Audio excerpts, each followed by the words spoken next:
శ్రీ గురుభ్యో నమ. శ్రీచక్ర నవావరణ గుప్త గాయత్రి మంత్రం.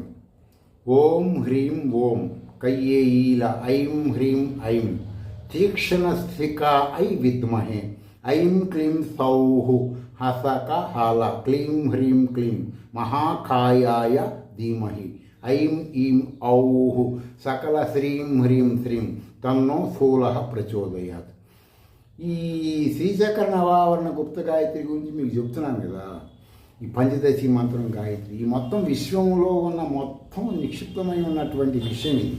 అంటే ఒక మర్రి గింజలో మర్రి చెట్టు ఉన్నట్టు. అదేనండి అట్లా అంటున్నారంటే ఉపనిషత్తులో ఉంటే శ్రీ విద్యా గురువుల దగ్గరికి వెళ్ళి తెలుసుకోండి.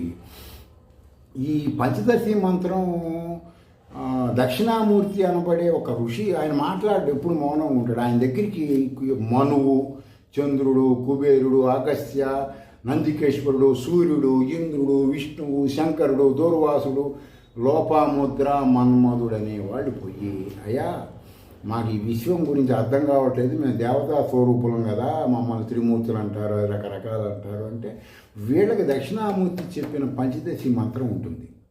ఒక విధంగా ఉంటుంది. ఫస్ట్ ఈరోజు ఈ మనువు అనబడే మానవులకి మొదటి అంటే పంచదశి మంత్రం అంటే ఏంటంటే సర్వవేద సారం నిశ్చితమైంది ఆ బీజాల్లో అని అర్థం అన్నమాట.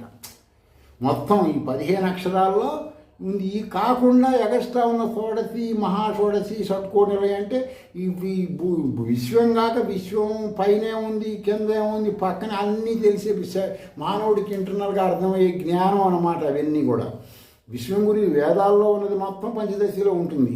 ఇంటర్నల్గా నీకు అదే చెబుతుంది. సరే, ఈ మనువు మానవుల్లో మనందరం ఆయన యొక్క జీన్స్ అన్నమాట. ఆయనకి ఈ వేదాల సారం తెలుసుకోవాలి. వేదాలకు సంబంధించి దక్షిణామూర్తి దగ్గర మన వేదాల సారం మొత్తం ఉండే పంచదశి. ఇప్పుడు మీరు రోజు చేస్తుంది మన ఈ ప్రాంతం పంచదశి వేరు, ఆయన చేసింది వేరు.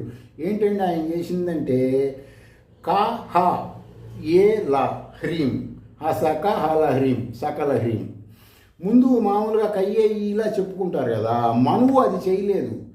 కహ ఏలా హ్రీం ఆ విధంగా చేశాడు. ఇలా ఈ ఋషులు చేసింది రోజుకు ఒకటి చెబుతుంటాను.